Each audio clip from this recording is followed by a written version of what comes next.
Hi you guys, welcome back to our channel. Spilling the Tea with K&J. I'm Shakita. And I'm Jessica, aka Jessie Badass. So this is going to be episode 4.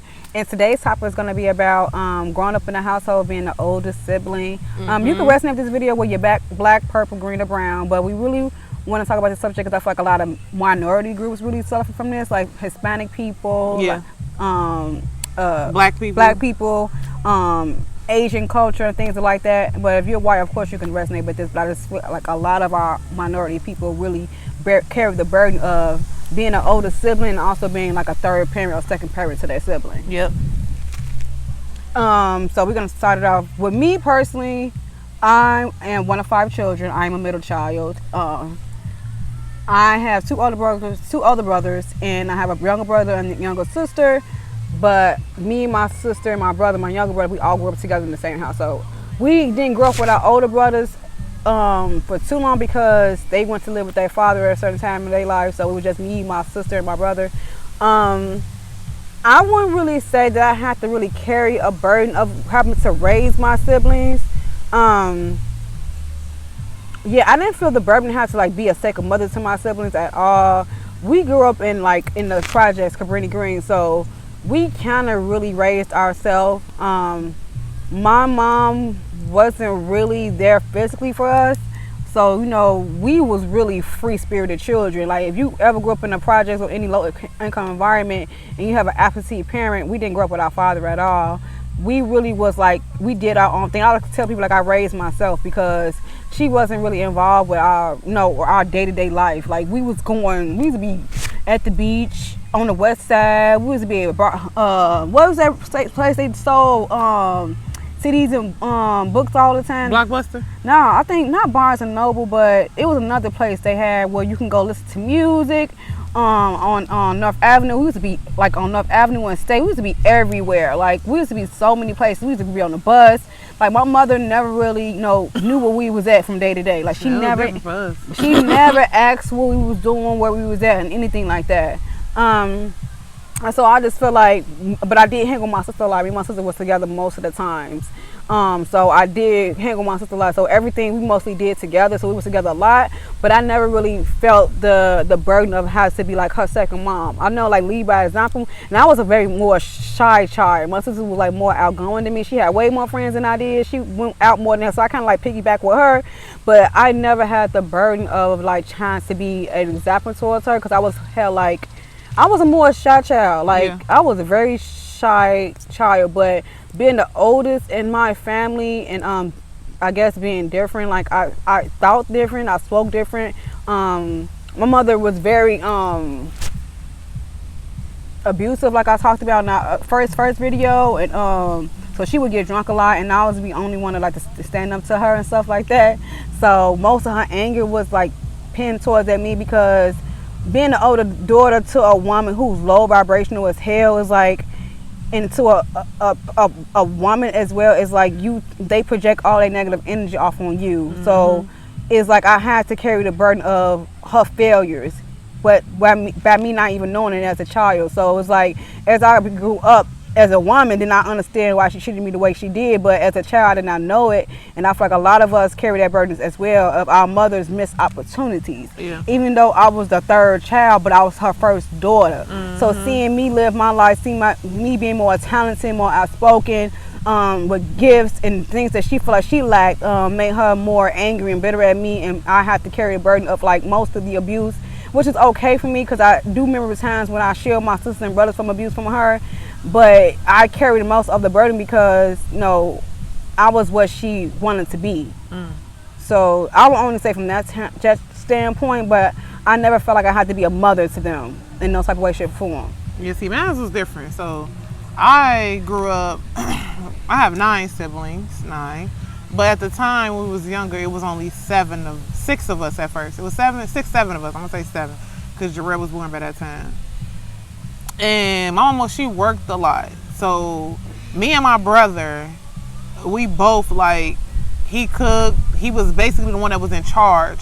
So he was always in charge of everybody, but I felt like I was the one that was actually watching everybody, taking care of everybody when they needed baths or you know, somebody need their hair combed. I'm combing hair at 11 years old. Like, you know, taking them to school, getting them dressed, making sure the clothes get washed. Like, my mom used to wake us up at 6 o'clock in the morning to go to the laundromat to, I say 5 o'clock, to go to the laundromat on Sundays and wash everybody's clothes. Like, I can attest to that. I can attest to the burden, because it was like you didn't get to really be yourself or do things that you wanted to do because you always had to look out for your younger siblings. And I wouldn't even just say it's a burden. Like in my household, it was a burden for the oldest sibling, because I feel like everybody had their turn with it. Like I feel like I did it, Jonte did it. I don't think John did it. You know, Tinkerbug did it, because it was 3 sets of us. So it was the first 4. 3, 6, 9. Yeah, it was the first 4, then the next 3, then the last 3. So I feel like everybody had their share of helping and doing what they had to do. But it was just like, like I had to, when I got to high school, I got a job. I remember helping pay for clothes and shoes, helping on the first day of school. Like, you know, like you really turned into a second mother. And it's like I said, like, I don't think my mama really knew the burden that she was placing on me, because it was so many of us. But it was just like, you didn't get a chance to be a child because you were trying to be a mother. But when I got to high school, though, that's a different story. That's why I ended up getting a job, because I was able to escape it. And it left it on everybody else, whoever else was stuck in the house. Like, they had to deal with it, because at this point, now I'm in high school, I got a job. I ain't come home till 11 o'clock at night, and I'm leaving right back out at 7 o'clock in the morning to go to work.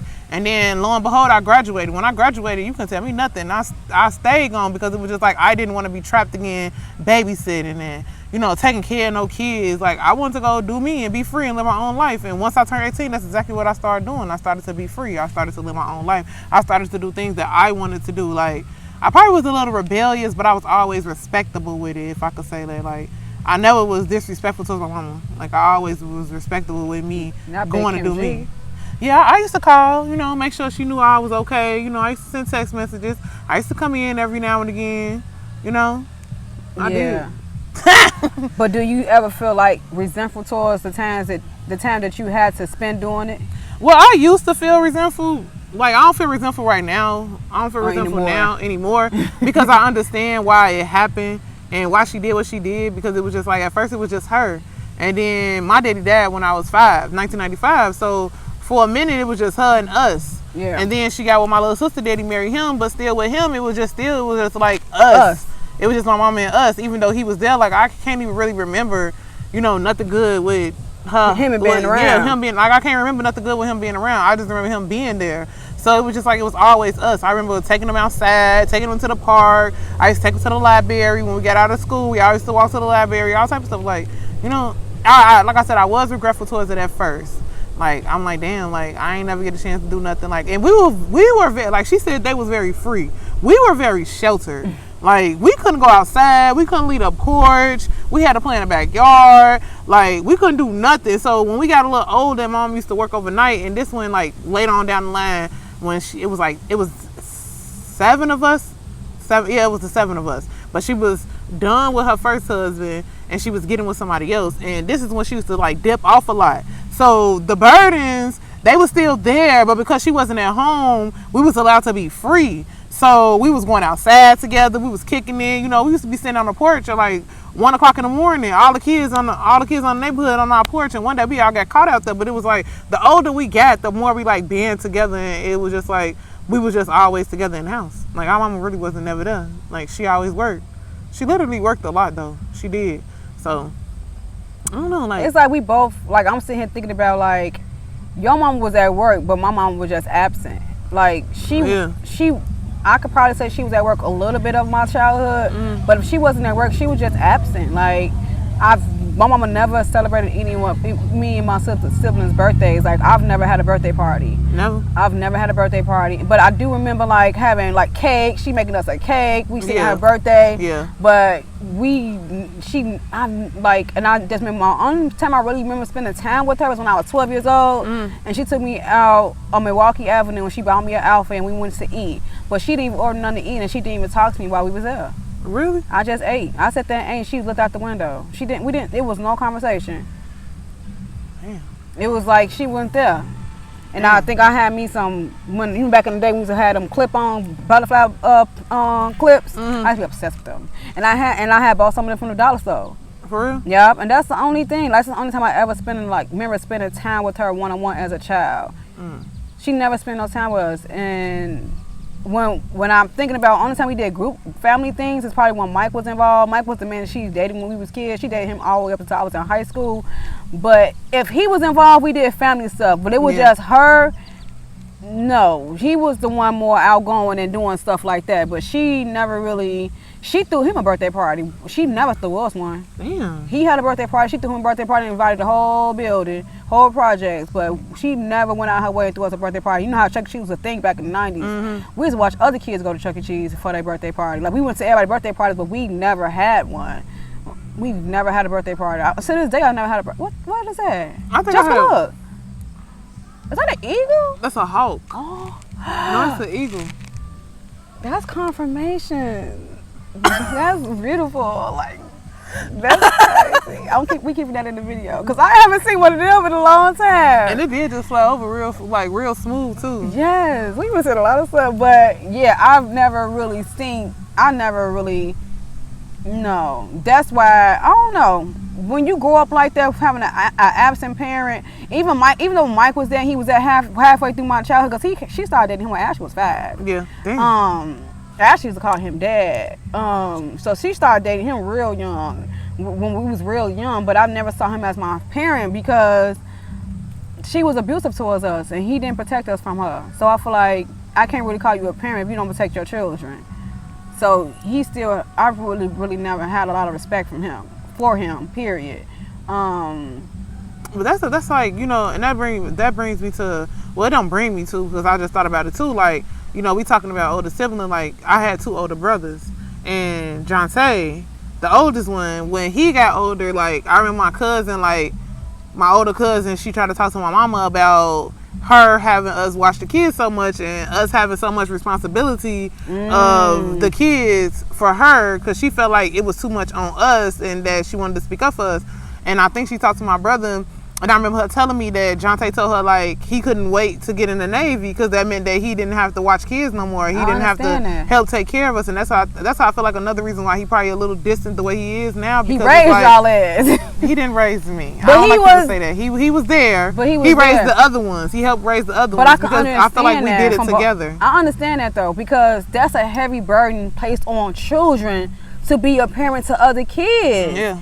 Even though you say you understand why she did it, it still wasn't fair because she chose to bring y'all into this world. Yeah. And nobody knew that Shaka was gonna get murdered. Nobody knew that. No. But even though he left this earth, she still should have took on the plan of, let me take care of my kids. Well, her ass going to work, and since it was so many of us, and we was like from the age of 13 on down, so I guess she felt like, you know, since it was all of us. Well, not 13 on down, because when Chaka passed away, Jonte was like 8 or 9. Yeah. But I don't remember being in the house by herself that young, though. I just remember from me being like 11, from like 10 on up. And if I was 10, that means, like I said, Jonte was like 13. So it was like 13 on down. It was the youngest one had Jarrell was what? If I was 13, Jarrell probably was like 5. Don't even get me doing the math. I don't know, but I know she was young. It was a lot of us. So I don't know. It's like, do we sympathize with our parents? I don't know, because I love my auntie. I sympathize with her on some of it because I feel like we said, she didn't know Chaka was gonna die. Right. And it was all of us. So it was like, and then she did get a husband, but it's like I said, he was there, but he wasn't there because he wasn't his biological kids, and he only had one kid by my mom at the time. So I felt like he paid more attention to the child that was his versus the children that wasn't. Like, he wasn't like a stepfather to us. Like, I can't say that he was a stepfather. I could just say I remember him being there. He lived with us. He lived in our house for a few months. That's it. That's all I can remember. He was a bystander. Because it was always us. Like, it was always us. Like, I can always remember she was always there, but like I said, she just knew what she knew, and she knew that going to work was going to take care of her kids, just like her mama knew going to work was going to take care of her kids, because that's all grandma did was work. Our mothers come from women who weren't there either. Exactly. I just thought about that. Because grandma worked all the time. And she had a lot of kids. And then by the time, and that's why not Auntie Kim. Kim was the baby. So my mother, Auntie Regina, Auntie Livonia, and Sheila. Yep. They always talk about how they was all kicking the bobos all the time. Yeah, and that's how we was. When we got old enough, we always should just kick it. Like, and I remember Kim coming home late one night. Grandma was never there. If she wasn't at home, if she wasn't at work, she was getting another husband. Mm-hmm. Cause our grandma, she kept a man, baby. She didn't did. do nothing else. She kept a man. She did. Up until the day And she died, she probably had a good 3 of them around her. I ain't gonna lie to you. And our grandma passed. Grandma had 13 children. Yeah. 14 altogether, because one passed. Because Lisa passed away when she was like 7. Yeah, so she had like 13 kids altogether. Well, like 14 altogether. 14 altogether. Yeah. So, yeah, they come from a woman who also worked a lot. But the thing is, with working and not being there, I can sympathize with that. Because my mama going out of her way and to make sure we have something, food on the table and clothes on our back. Yep. My mother, she was just, I feel like she was dealing with a lot of depression, addiction issues. She just was not mentally there for us and not physically there for us because whatever she was going through in the project, I feel like she was going through some type of depression, and she suffered with a lot of addictions. And I feel like her mother not being there with her when she was needed her the most, when she was in childhood, teenage years, when she wasn't there, that really deterred her up. I feel like that really that's why I think it was the same way for Kim though too, but every sibling handled their trauma different. Because even though I feel like grandma was like that with all her kids, I don't feel like she was like emotionally there or physically there for none of her kids really. Like she was there, but like I said, she was working most of the time, so I don't feel like she was there. But all of them didn't raise their kids, the same. Yeah, you can tell. Like the thing is, what really resonates about what we talking about, I kind of feel like it kind of deter a little bit. But you carry your mother's pain inside of you. Yep. And that's what I'm gonna cry. That's what makes it so sad, because we don't know. Like our mothers, even parents, they carry that pain inside of them, and they don't tell you what happened to them. They carry their secrets to the grave. We know a lot of black families, they sweep their past under the rug. Yep. But then we come into the world, and then we have to carry that burden. Yep. And we don't know why we experience the things we experience, why we haven't gone through the things we've gone through, why our family keep going through the same cycles every fucking 10, 12 years. Mm-hmm. Because we carry that burden of their generational trauma inside of us. Like, what if I let the pain of my mother not being there for me onto my children? I always talk about that. Like, it's like the way you channel your trauma. Even though she wasn't there for me mentally, physically, or emotionally, or financially, I'm opposite with my kids. So it's all about looking at your situation and be like, I have to be better than that. I have to be doing better than that. I have to grow out of that.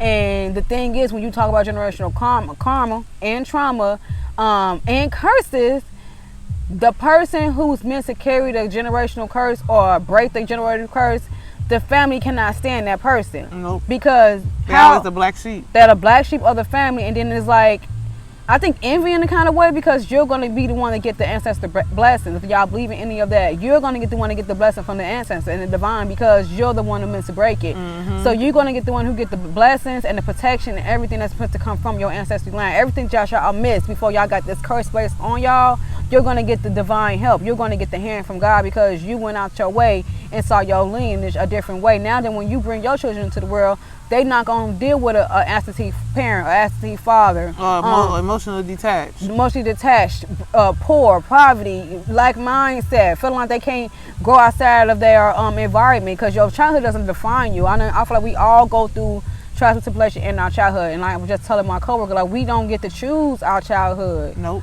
We don't get to choose how we come into this world, what circumstance we coming into it on. So it's up to you to break that church and look at your situation like, you know what, it's this messed up how I live, but I want to come out of that. It's messed up that my mama wasn't there for me, but I'm gonna come out of that. I'm gonna give my son or my daughter the exact opposite of what I received. And that's what I do with my son. Like, for real. Like, I don't think I would ever be able to, place that. I would never place that burden upon him. Like, even if I did have more kids. I only have one right now, but I'm just saying, like, even if I did have like 4 kids and I had to do it by myself, like, I couldn't picture myself doing that to my son, because I know what it was like for me, and then, like, I grew up emotionally with my mama. She was emotionally detached. Like, she didn't show a lot of emotion towards us.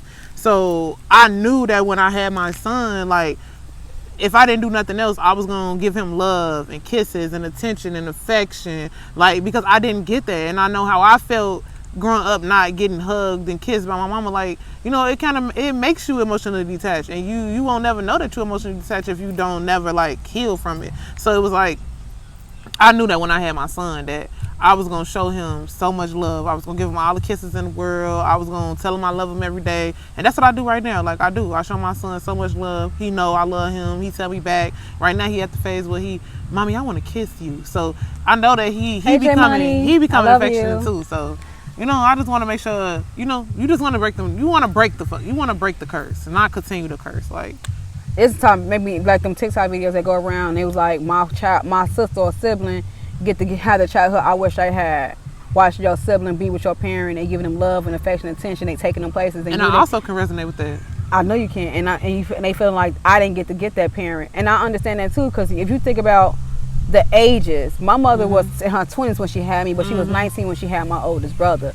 I was 19 when I had my oldest son. And I'm definitely not the same person I was when I had Christian at 26. Yeah. And I feel like Christian got a better version of me than I was at 19. Because at 19, I was homeless. I was struggling. I didn't have no friends. I didn't have no family. I didn't have nobody.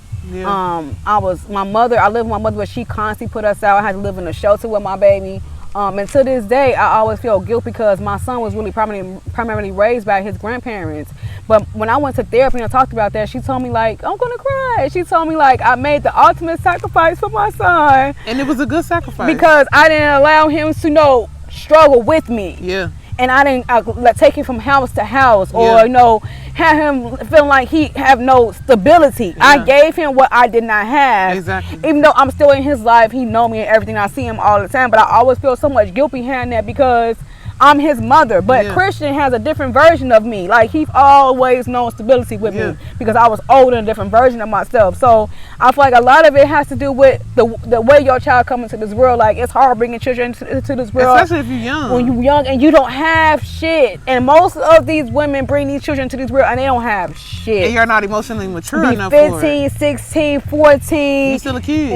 And you a kid when you have these kids, and it's like you struggle with them until they be coming to an age where you're not struggling no more. But when you don't have nobody, no friends, no family, it's so hard to bring another person up to in this world. So it's like, if you don't have the opportunity to do that, don't do it. And I also have resonated the fact that I was 19 when I had my first son. My mama was 19 too.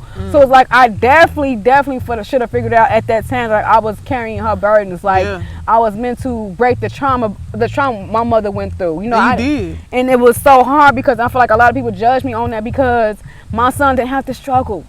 He didn't. My baby did not have to struggle. And to this day, he don't have to struggle for any fucking thing. And it's like, I feel so guilty. But Chris don't have to struggle. Nah, but it's a blessing, and I can see how you could feel guilty about it. But at the end of the day, it was a big blessing for him. Like, you feel me? Like, he didn't have to grow up the way you grew up. He didn't have to see you struggle. Like, he didn't have to see those rainy days with you. So it's like, you know, like, you did shield him from it, and you broke the cycle with it. Yeah, I did. And I could, like I was saying, like, I could resonate with the part where you were saying about seeing the age gap. Yeah. Because and that's crazy because I never felt no type of way on my soul. You was like, happy for them. I always used to say, like, damn, Kim was a better mama to Aria, Brianna, and BJ than she was to us. But I was old enough at that time to realize that she had us at a young age. She started at 17. So we basically was like her little brothers and little sisters. And then Tinkerbug and them was like her start, like we was the first four was like the starter kid, like was like her little sister brothers. Down. I mean, Jarrell. It was me. It's Jonte, John, me, and Jazz. The first four. I feel like we was like her younger siblings. Then you had Tinkerbug, Buddha, and Jarrell. Yeah. Those ones, like, I feel like those were her starter kids. Like, she was better with them. But Brianna, BJ, and Ariel, like, she was excellent with them. Like, she told them she loved them. She gave them hugs, kisses. They even called her mama. Like, they did. We didn't call her mama. And a lot of people always ask us why we didn't. I really don't know why we didn't call our mama. I think because there was so many of y'all. Yeah, and like I said, I felt like we was like her little sisters. Like, I felt like when she was 17, I don't think she really was, or 18, I think when she heard mama, she got angry. Yeah. Especially from coming from a lot of people. Because I understand that we could have one child, you hear that mama too many times. Come with my first name. This is Kim. Let me give you my birth certificate so you can know what name to say. And people say, why y'all call y'all mama Kim? Or they say, ask Kim, like, why you let them call you Kim? And she's like, I don't know, I just let my kids call me Kim. Like, and I never thought it was nothing wrong with it. Like, I know that's my mama. Like, if somebody say, if I address somebody, like, my mama gonna come up here, I'm not gonna say Kim finna come up here. I'm always address her as my mother. Yeah. But I used to just call her Kim. That was it. Like, but I could definitely resonate with that part. Like, I never was mad about that. Like, I always was like, I'm glad that, you know, at least they got to have the better version of her. Like, it never made me feel no type of way towards my little brothers and sisters. Like, I still love them unconditionally. Like, I still was there. Like, and it's also, it's because she was so consistent, it's like a way of feeling proud because you know where she started from. Yeah. She really worked her way up to giving the things that she was able to give them. Yeah. And I'm pretty sure if she could turn back the heels of task, she would have did it all over again. Y'all can have it too. Exactly. Because she intentionally makes y'all wanted y'all to miss out. It's just the circumstances in which y'all was dealt. Exactly. And she was dealt at the same time. The card she was dealt. Yeah. But I feel like I said at the end of the day, But like you're not I a always victim. say, yeah, I feel like she did a good job with the cards that she was dealt. Like, because there's not too many women that raised 10 kids that can say they did it, and we could say that we wasn't beat, we wasn't molested, we wasn't raped. Like, we could say that our mama, you know, she did whoop us for sure, but I wouldn't say that she whipped us for no reason or she abused us. Like, I can't say none of those things, like, because she was actually there the most she could be. I mean, she had her flaws for sure, but for the most part she was there as much as she could be. Yeah. And how she knew how to be. Yeah. At that time. Yeah. Everything is trial and error, and I feel like we was trial and error. Definitely. We was trial and error, G. We was trial and error. Definitely. But it's all love to my mama, though. R.I.P. you. It's all love. R.I.P. you. Yeah, Kim. Hi, Kim. But yeah, she definitely was a good parent. She definitely did her shit. And she wasn't on a lot of, she wasn't handing down no Section 8, no government assistance. Like, she did it out the mud by herself. And that's why I always say I understood why she worked so much, because she had to pay bills. And you know, she used to always tell us that, like, I can't just sit at home and relax because I don't get Section 8. They don't give me Section 8. I don't got that. I don't think I got a link card, so I gotta go to work. If I don't go to work, then what y'all gonna do? How y'all gonna have school closed? Stuff like that. Like, and I can always say, like, we didn't always get what we wanted, but we always had what we needed. Like, we never went without what we needed. Like, we always had what we needed too. But it wasn't because my mama, because she dated a drug dealer shit. So we had everything we needed. Like, we had Christmases, we always had new clothes, new shoes. It was, like I told you earlier, we didn't even begin to struggle until we moved out of projects, and then my mama didn't have any money to give us because she left her boyfriend. So even though she worked, we did have Section 8 when we left. The money, she didn't work. I don't think I've seen her work since we left the projects, and I'm 34. And I don't think I've seen her work. But when we left, I was 16 and a half, going on 17. I was a junior, I think, when we moved out of projects. So we struggled. She didn't ever do security. Was that Auntie Rosa and Auntie Mia that worked with Kim at the cashier, checking cashing? I think your mama told me that she worked with Kim now. Or was that Auntie Mia? I don't remember her working. Oh, well, maybe I don't remember her working. Wrong sister, wrong time. I don't remember her working. I remember having odds and jobs here and there when we was in the projects. But when we left the projects, she worked at Help at Home. But after that, I don't remember her working. That's why it was really strapped financial. Like, she didn't have it to give us. It wasn't there. But because we had Section 8, like, we always had somewhere to go. Yeah. We always had somewhere to go. Like, even if she didn't work, we always kept a roof over our head until 2007. Yeah. 2008, we lost Section 8. So it was like, that's about it. That was about it. And then by that time, it just made me feel like she was angry. It just made me feel like, when I had to look back at my childhood, it just felt like she was bitter as fuck. Yeah. And about life, period. The cards she was dealt. And the cards she was dealt, and the trauma that she never healed from, or even attempted to heal from. Instead of healing from her trauma or even talking it out to anybody, she became very addicted to, alcohol. And as we got older, I always say she became a better parent because we didn't live in her house anymore. So as we all aged out of the house, we got our own, she was a better parent because nobody lived with her. So it's like she became more stable and started drinking less when we got out of her house. It was like she was bitter. It's like, I always feel like she felt resentment towards us. Because she felt like her life was stopped and she couldn't spend as much money on, be as selfish as she wanted to be. Yeah. And a deep part of her knew that she couldn't be as selfish as she wanted to be. So she dealt with it until she ain't have to deal with it no more. Yeah, but I thought she could have been a selfish with it because we grew up in the best time in our lives, everybody's time, the 90s. So had she put herself through school or do anything for herself, she could have been living decent at that time. As right now, but she could have been completely established. She's a lazy ass person. I always felt like she was a lazy ass person, and that's it. That's all. And I never resonate with that. Now I just couldn't respect her as a woman. If you take the fact that she's my mother out of it, I couldn't respect her as a person, as a woman. So, because I don't want to work either, but when things get hard, I'm gonna go get me a job to make sure my son keep a roof over his head and make sure everything's straight. And so, even if I have to use cash like I have, I'm gonna make sure my son eat. I'll starve, but he gonna eat breakfast, lunch, and dinner as long as he stay with me. Because that's what a mother does. You do what you have. You sacrifice everything you have for the love of your child because they did not ask to be here. Yep. I got pregnant with him. I chose to bring him to this world, so I'm gonna do everything I need to do to make sure he is stable. Yep. And I feel like only a selfish person can do that. And many people become parents, and they're some of the most selfish human beings in this world because they feel like they missed out on something that their children are getting ready to experience. So why give you something that I didn't have? Stability, love, affection, money. And that comes from envy. Because you should want the best for you. You should want your kids to be better than you was at your age. You shouldn't want your kids to bear the same burden that you had to bear. And that's what it goes back to, that cycle breaking. Like, you got to break the curse. You got to break the cycles, because if you don't, then it's going to continue. Like, your mama going to have kids. Your mama going to have kids. And then once you have kids, you going to end up treating your kids how your mama treated you. And then your kids going to end up treating their kids how you treated them, based off how your mama treated you, based off how her mama treated her. Like, and then her mama treated her. And her mama treated her. Like, it goes back down for until you break the curses with it. It's like, so I feel like some parents, have to put that burden on their kids because it's absolutely necessary. But then I believe that some parents can be selfish with it and just do it because they don't want to deal with their responsibilities and they feel like kids stop their life. So if I can't go out and do me, then I'm gonna make my other kid right here that's old enough sit home and watch the other kids while I go do me. And that's why a lot of house fires happen and kids getting burnt alive. Neglection, and shit. Because DCFS gets involved in all of it. Because people leaving their kids at home alone, and they putting them burdens off on their kids when really they should be handling all their own burdens on their own. Like, it just don't make sense to me. Yeah. But like I said, I never put my son. Mental health is a real big thing. I feel like it's all. But is that really a mental health issue though? I think it is. Because if I'm a person and I bear children, but I'm not able to be a parent to my child, like in a physical way or a emotional way, in a financial way, what's holding me back?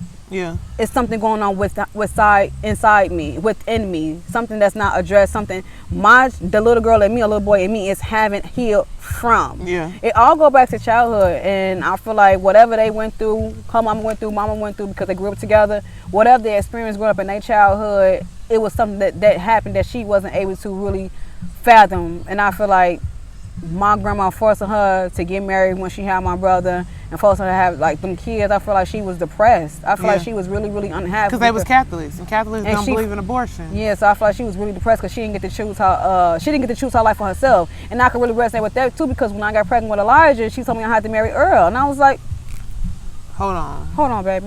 And I said no, and then with me having Elijah, everybody kept telling, like, everybody, like, you was a good mother to him, like, you was a great mother to him, like, and I even remember my ex-husband asked me, how did you know you could be a good mother? Because he knew I did not come from loving household. Yeah. It was just inside of me, Yeah. I don't know. I always say God had His hand on me. I was just able to, and I wasn't a heavy TV watcher, so I watched a lot of TV too. So I wanted my kids to have what them kids having, like on TV. I didn't spell my son's name out with tater tots. You know them tater tots that came with alphabets and stuff like that, and like chicken nuggets. I just spelled his name out with that stuff. Like, I used to really take my time with him, like, everything. Now, you did though, especially Elijah. I ain't gonna lie, you did though. Like, I used to always admire and I always tell you this to this day. Like, I always used to be like, when I have a son, I'm gonna make my son just like Keita's son, because she make him brush his teeth twice a day. I ain't never seen nobody make their kid brush their teeth at night. She cook for my mans. Like, she walk up to the bus stop every morning. Like, nah, like, I literally used to watch it with Elijah and be like, damn, I want to be just like that. Yeah, and that's what I'm saying. Like, even though he'll never know what a sacrifice I made for him, like, everything I did was for him. Yeah. Everything I've had done is for him. Like, he's had an amazing childhood. He's getting ready to be a sophomore now. Like, And I don't know any more kids in our family, boys especially, who could actually say they didn't have to work. They didn't have to be out in the streets. And the fact that my son is not one of his kids in the streets, and because I made the ultimate cycle, not to give him away, because I never gave him away. But to just make sure he has stability. He has stability. And then you had grandparents that was willing to do it. Another thing too, that's a blessing. I did not have any family on my mother's side. But both children that I gave birth to had strong fathers who, not even if they fought strong fathers, but they came from strong families. They came from strong families, so I always had to help with the family, with the uncles and the aunts and the grandmothers. Like I always had that family. Like that's why I said I feel like God had His hand on me, because what I lacked in my own life, my children didn't have to experience. Yep. And I was like, I did not see it then, but I definitely see it now that I'm on another higher consciousness now. Like my kids definitely broke cycles. Yeah. Because my sons don't have to deal with a lot of stuff that I see so many young boys, black boys, have to deal through. Like I'm never have to worry about my sons being in the street or having to sell drugs. Like the thing with my brother that makes me hurt more than anything, that my brother had to turn to the streets, because he'd rather be in the street than be in the house with my mother, because she was so violent towards us. And I always cry about that, because another innocent black man lost because into the streets, into the justice system, because she couldn't do her fucking job. And that makes me angry on the inside, because he has so much potential and still has so much potential, but she couldn't do her fucking job, and that makes me angry inside. But you know what? Sometimes I'm not even gonna say that, because we can't put that all in your mom. No, but in the beginning, because look, John was the same way. John and Herman is like the same, like literally they the same, and it's like Kim tried. She tried to send him away. She tried to put him in school. Different. She tried to do everything to help. She didn't. And he still ended up in the street. And look what the environment I grew up in. I grew up in the projects. Yeah. Drugs, sex, alcohol, everything. Yeah. And the fact that you couldn't make your home. If everything else outside is crazy, your home should be A1. Yeah. You should feel safe in your environment, but it was the opposite. The streets was more safe than the house. Because the streets show him more love. Exactly. So it's like, that's crazy. I just had an epiphany. Yeah, that's what it was, the opposite. So he rather been in the streets. You know what I'm saying? Yeah. And I'd rather him been there than being at home, being beat on, stabbed, poked, and everything like that. Like torture. You'll never get over the memories of me having the memories watch my mama stab two of my brothers. Like I'll never get over the memories of that. That's what I said. That's some fucked up shit. Yeah, it was. They gonna watch this video and be like, oh my fucking God. But it is what it is. It's truth and reality, and I don't mean to offend nobody with this video. I really don't care who I do offend with this video, because I'm at the point where it's my story, and if you don't like the way you come out of my story, you shouldn't play the fucking part. You signed a contract, baby. That's it. That's all. So that's it. That's all. So it's like, it's my life, and I get to narrate it the way I want to, I just feel like people shouldn't get mad anyways. Like, what's the purpose of getting mad at what somebody else has to say, or what somebody else's truth is, or what somebody else's opinion is, or what somebody else went through? We come from a family where don't talk about that. Yeah, you can't say nothing. That is true. So yeah, if we offended anybody, we're not trying to offend anybody. We just, speaking our truth on how we feel about, the topics that we decide to discuss. So if you do feel some type of way, sorry, not sorry, but you'll live to see a brighter day. But I feel like a lot of people are better resonate with this video, because I feel like a lot of us has gone through it. Yeah. And this can be like a healing opportunity, like to share your story, to share your voice as Butterfly, one of us now. And we'd love to hear from y'all. To transform your life and your children's life and your generational life, because you are not your parents' burdens. You are not a definition of your childhood. You could grow up pro up, rich, or whatever. If you feel like you lack something in your life and you feel like you didn't get what you need, pour that love into yourself. Yep. And a lot of us have to go through a lot of deep healing to transform that, the abandonment that we experienced in our childhood, that resentment we feel from our parents, like, and we didn't deserve it. Like, we were just babies when we came into this world. So you feel like you didn't want to deal with me, you shouldn't have me. And I feel like no child on this earth should have to, feel that pain from anybody. No, because it's not right. It's not right. It's some of the worst pain to feel like you wasn't wanted, even though you could have been raised by your parent or your father. But people know how to feel like not to be wanted in Yeah. their own household, and that's some painful shit. And sometimes people can go to the finest therapy and not even heal from that. But I'm here to tell you now, like, you can't heal from it. Yeah, drop them burdens. That's all you got to do. So we'd like to hear from y'all, see what y'all, what y'all stories are and how y'all resonating with us today. Because I'm pretty sure there's a lot of y'all out there that can resonate with us. So if you can, down below, just comment. Make sure you click that like button and also that subscribe button. And we'll see you on the next video. Bye. Bye.